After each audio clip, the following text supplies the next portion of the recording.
कैसे हैं आप सब? उम्मीद है सब अच्छे होंगे। आइए जानते हैं आगे क्या हुआ। मानवी जब फार्म हाउस लौटी तो उसका चेहरा उदास था। उसने किसी की मदद की थी लेकिन उस आदमी ने उसे धन्यवाद नहीं दिया बल्कि उसकी बात सुनकर चला गया।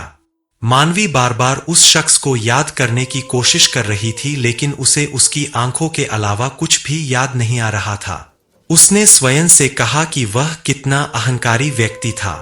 वह उससे कभी बात नहीं करती थी लेकिन वह इस बात से अनजान थी कि अब वह उस आदमी के बहुत करीब आ चुकी है और अब उससे दूर नहीं जा सकती। मानवी को यह भी नहीं पता था कि उसके पीछे कोई है जो उसे फार्म हाउस तक ले जाएगा। जाने के लिए आया और यह वही बॉडीगार्ड था जिसे अभय ने नहीं भेजा था। मानवी ने फार्म हाउस के अंदर कदम रखा ही था कि एक चप्पल उसके पास गिर गई। जब उसने ध्यान से देखा तो यह उसकी मां की चप्पलें थीं और उसने झट से अपना हाथ अपने चेहरे पर रख लिया। उसने झट से अपना हाथ अपने दिल पर रखा और अपनी मां की ओर देखते हुए बोली, यह क्या है? मैं तो अपनी मां के पास लौट आई हूं।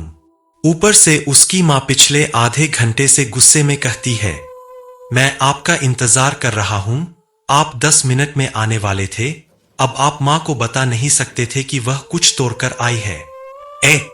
अगर उसने बताया कि वह किसी की मदद करने गई थी, किसी ऐसे व्यक्ति का भी जिसके बारे में वह नहीं जानता, और वहां अगर गोलियां चल रही होती तो उसे और भी अधिक मार सहनी पड़ती। वह दौड़ती है और अपनी दादी के पीछे छुप जाती है। दादी ने दादी से कहा कि मुझे मां से बचाओ। वह हिटलर की तरह क्यों घूमती रहती है?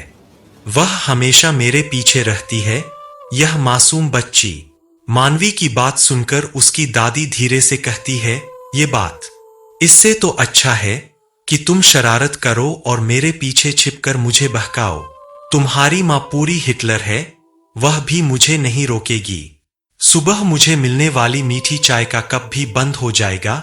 मानवी भी उस बेचारी लड़की को शॉल बनाकर कहती है, हम सब बहुत अच्छे हैं, केवल मां ही हिटलर है। मानवी की मां गुस्से में कह रही थी, इधर मेरे पास आओ और घूमो, बताओ तुम कहां थे और क्या घटना की है।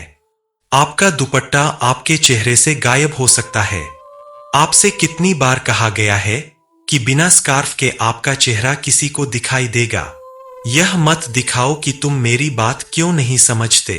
वह दूसरी चप्पल भी उठाती है और उसकी ओर फेंकती है। यह देखकर मानवी जल्दी से भाग जाती है और अपने पिता के घर चली जाती है। उसके पिता डर के मारे कहते हैं, वह पीछे छिप जाती है। बेटे, क्या तुम्हें पता है कि अब तुम मुझे क्यों पीटना चाहते हो? तुम्हारे साथ साथ मुझे भी तुम्हारी मां से बहुत डांट खानी पड़ेगी। आप ऐसा व्यवहार क्यों करते हैं? मानवी बेचारी थी और मुंह बनाते हुए बोली, आपने वादा किया था कि जब भी मैं डलहौजी जाऊंगी तो घूमने जरूर जाऊंगी। जाप वाले मुझे बिल्कुल नहीं ले जाते। हम कुछ देर के लिए यहाँ फार्म हाउस में रहने आए हैं। मैं भी घूमना चाहता हूं, वह हमेशा मुझे घर पर ही रखती है। मैं कुछ कैदी जैसा हूं। अगर मैं कहूं कि पेंटिंग करने जाना है तो वो जाने नहीं देती। तभी तो बिना बताए उसकी बातों में उदासी झलकती थी। यह सुनकर सभी लोग चुप हो गए। मानवी के दोनों भाई भी सोफे पर बैठे थे। वे अपनी बहन को देखकर दुखी थे। यह सच है कि हर कोई मानवी से बहुत प्यार करता था। वह उससे सबसे ज्यादा प्यार करती थी और उससे सबसे ज्यादा प्यार करती थी ही करने में अभ्यस्त। लेकिन उस पर कई प्रतिबंध लगाए गए। वह घर से दूर था। वह अकेली बाहर नहीं जा सकती थी। जब भी जाती अपना चेहरा ढक लेती। बचपन से ही ऐसा होता आ रहा था और उसे कभी किसी शहर से दूर नहीं भेजा जाता था। पिछले 3 साल से वह डलहौजी आने की जिद कर रही थी। वह पहाड़ देखना चाहती थी, वह घूमना चाहती थी। इसलिए वह सिंह परिवार से उसे यहाँ ले आई और उसे हमेशा सबके साथ रहना था। न तो वह दोस्त बना सकती थी और नहीं क्या वह दोस्त बना सकती है। वह उसकी थी, वह उसके घर भी नहीं जा सकती थी और इसका कारण कोई नहीं जानता था। चंद्रिका जी उनसे इतना क्रोधित व्यवहार करते थे और तब उन्हें सबसे ज्यादा दुहक होता था। वह भी मुझसे प्यार करती थी। वह अपने बारे में बहुत सुरक्षात्मक थी। एक माँ कभी भी अपनी बेटी के प्रति इतनी प्रोटेक्टिव नहीं होती, लेकिन इतनी भी नहीं, इसलिए उसका व्यवहार कोई समझ ही नहीं पाता। ऐसा क्यों होता है? चंद्रिका जी उसी सोफे पर बैठते हैं। उसकी आंखों में दुरहक और दर्द था। उसने अपनी आंखें बंद कर ली थीं, शायद वह अपने आंसुओं पर काबू पा रही थी। उसके पति और उसकी सास सब कुछ देख सकते थे।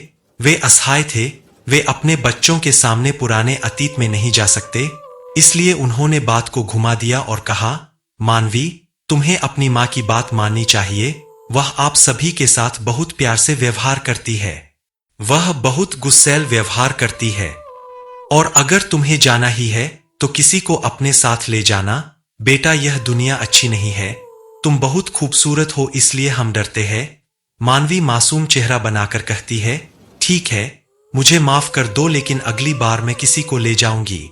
इतना कहने के बाद वह वहां से अपने कमरे की ओर चली जाती है, क्योंकि उसे यहां से 11 बजे अपने शहर दिल्ली के लिए निकलना था, जहां वह पली बढ़ी है और जहां वह अपने परिवार के साथ रहती है।